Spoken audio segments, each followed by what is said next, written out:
என்னடா அவன் மண்வெட்டி வச்சு ஏதோ பண்ணிருக்கான்னு பாக்குறீங்களா? இன்னைக்கு நம்ம ஃபார்ம்ல கொஞ்சம் வேலைகள்லாம் இருந்துச்சு. நம்மளோட வேலையை நம்மளே பண்ணும்போது நம்ம ரொம்ப ஃபிட்டாகவும் இன்னும் கொஞ்சம் ஹெல்த்தியாகவும் இருக்க வாய்ப்பு ஜாஸ்தி. ஃபார்முக்கு வரும்போதே முட்டை கார்பெல்லாம் லோட் பண்ணிட்டு தான் வந்தேன். இன்னையோட கார்டியோ செஷன் இதுதான். அதெல்லாம் முடிச்சுட்டு நம்மளோட செடிங்கெல்லாம் ஒரு செக்கிங்கை போட்டுட்டு மறுபடியும் வீட்டுக்கு வந்துட்டு ப்ரோட்டீன் கார்பெல்லாம் லோட் பண்ணிட்டு ஜிம்முக்கு வந்துட்டேன். இன்னைக்கு கடும் ஹேண்ட்ஸ் ஆன் பயிற்சி தான். இன்னைக்கு ஒரு கையில ஹேண்ட் ஸ்டாண்ட் பண்ணி பார்க்கலாம்னு சொல்லி ரொம்ப நாள் ட்ரை பண்றேன். அதுக்கான ட்ரில்ஸையும் ட்ரை பண்ணிட்டு இருந்தேன். ஆனா ஒரு விஷயம் நல்லா தெரியுது, ஒரு கையில ஹேண்ட் ஸ்டாண்ட் பண்றதுக்கு பல மாசம் ஆகல் மட்டும் நல்லா தெரிஞ்சு போச்சு. ஏன்னா இன்னைக்கு பண்ணும் போதே சுத்தமா இம்ப்ரூவ்மெண்ட் இல்ல. நான் இன்னும் ஹேண்ட் ஸ்டாண்ட்லயே நிறைய வேரியேஷன்ஸ் பண்ண வேண்டியது இருக்கு, இன்னும் நிறைய ஸ்ட்ராங் பண்ண வேண்டியது இருக்கு. இருந்தாலும் ஒரு ஸ்கில் பண்ணும்போது இன்னொரு ஸ்கில் லைட்டா டச் பண்ணி பாக்குற பழக்கம் எனக்கு அப்பப்போ உண்டு.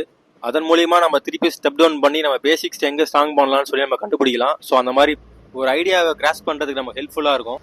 இன்னைக்கு எப்படியாச்சும் ஒரு பாயிண்டை கண்டுபிடிச்சலாம்னு சொல்லி மீண்டும் மீண்டும் ட்ரை பண்ணி பார்த்துட்டு இருந்தேன். ஆனா வீடியோவில் பார்த்த அப்புறம் தெரிஞ்சு வீடியோவில் இருக்கிற காட்சியும் நம்ம மனசுல இருக்கிற காட்சி சுத்தமா பொருந்தலை அப்படின்னு சொல்லி சரி இது போதும்னு சொல்லிட்டு இன்னைக்கு பிளான்ஜுக்கு தேவையான ட்ரில்ஸ் எல்லாம் பண்ணி பார்த்துட்டு இருந்தேன். அதை முடிச்சுட்டு வீட்டுக்கு வந்த பிறகு சிக்கனு கார்பு எடுத்ததுக்கு அப்புறமேட்டும் பசிச்சுது. ஸோ வீட்டில் இருக்கிற பாப்கார்னை செஞ்சு சாப்பிட்டுட்டு என்னோட நாளை முடிச்சுக்கிட்டேன். அடுத்த வீடியோவில் சந்திப்போம் மக்களே. நன்றி.